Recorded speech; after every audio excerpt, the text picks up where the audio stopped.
किरण पुंज की बात करते हैं। देखिए किरण पुंज क्या है, तो प्रकाश की किरणों के समूह को जो है किरण पुंज कहते हैं। प्रकाश जो निकलता है, ठीक है ना, सूर्य से मान लीजिए कि प्रकाश निकल रहा है और इस निकलने वाली जो है बहुत सारे किरणों के समूह को ही हम लोग क्या कहते हैं, सभी को जो हम लोग क्या कहेंगे तो किरण पुंज कहते हैं, ठीक है ना। ओके, अब ये देखना है कि किरण पुंज कितने प्रकार के होते हैं। ये तो 3 प्रकार के होते हैं। एक होता है अपसारी, समांतर और अभिसारिक किरण पुंज, ठीक है। अपसारिक किरण पुंज जो है उसको कहते हैं, इसमें जो है प्रकाश की किरणें जो है एक बिंदु स्रोत से निकलती है और फैलती चली जाती है। जैसे कि ये एक बिंदु है और यहाँ से प्रकाश की किरण निकलेगी और आगे की तरफ जो है फैलती हुई जो है चली जाती है, ठीक है ना। एक बिंदु स्रोत से निकलती है और आगे की तरफ जो है वो क्या होती है, फैलती हुई जो है चली जाती है। तो इस तरह के किरण पुंज जो होता है या किरणों के जो समूह होता है, तो हम इसको कहेंगे अपसारी किरण पुंज। समांतर किरण पुंज, ठीक है ना। समांतर किरण पुंज के बारे में चलिए देखते हैं क्या होता है।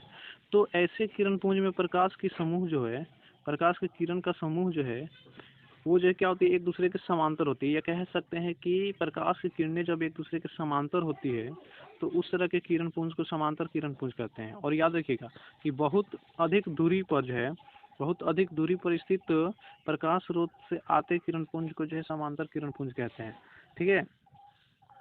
जैसे कि मैं आपको बता दूं कि जो किरण पुंज होती है, ठीक है ना, बहुत दूर से जैसे कि सूर्य हमसे जो है बहुत दूर है और इससे जो है निकलने वाली जो किरण पुंज होती है या किरणें जो होती है वो जब हमारे पास आती है तो ये जो है समांतर आती है, क्योंकि काफ़ी दूरी पर जो है जो कोई प्रकाश स्रोत रहता है और उससे निकलने वाली जो भी किरणें होती है वो जो है समांतर हो जाती है। तो याद रखिएगा कि किरणों के समूह या कि प्रकाश की किरणें जब एक समांतर जो है रेखा में गमन करती है तो उस तरह के जो है किरण पुंज को जो है समांतर किरण पुंज कहते हैं।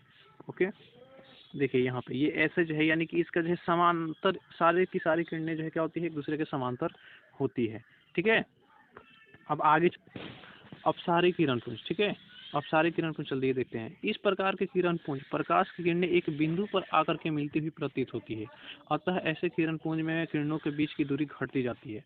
यानी कि इसमें क्या होता है कि प्रकाश की किरणें जो होती है वो जा करके किसी एक बिंदु पर जो है मिलती है। जैसे कि मान लीजिए कि यहाँ पर एक बिंदु है और ये आकर के यहाँ पे मिलती हुई प्रतीत होती है, तो इस तरह के जो है किरण पुंज को हम लोग कहेंगे अभिसारी किरण पुंज। और याद रखिएगा कि हर दूरी पर जो है क्या होती है, इसके बीच की दूरी जो है घटती जाती है। देखिए यहाँ से यहाँ तक जो है बीच की दूरी जो है अधिक है और यहाँ पर जो है इसके बीच की दूरी बहुत कम है। तो यानी कि कह सकते हैं कि हर एक दूरी पर जो है क्या होती है, इसके बीच की दूरी जो है घटती जाती है। नेक्स्ट आते हैं पारदर्शी पदार्थ की बात करते हैं। तो पारदर्शी पदार्थ वैसे पदार्थ को कहते हैं जिनसे प्रकाश आसानी से आर पार कर जाती है, तो वह जो है पारदर्शी पदार्थ कहलाते हैं। जैसे कि कांच, पानी, हवा, इन सभी से जो है आसानी से जो है क्या होती है, प्रकाश गमन करती है। पानी जो होती है, अगर हम ग्लास में पानी रखें हैं और इसमें जो है कोई प्रकाश की किरणें जो है पड़ती है, ठीक है, तो वो आसानी से क्या होती है, आर पार हो जाती है, ठीक है ना।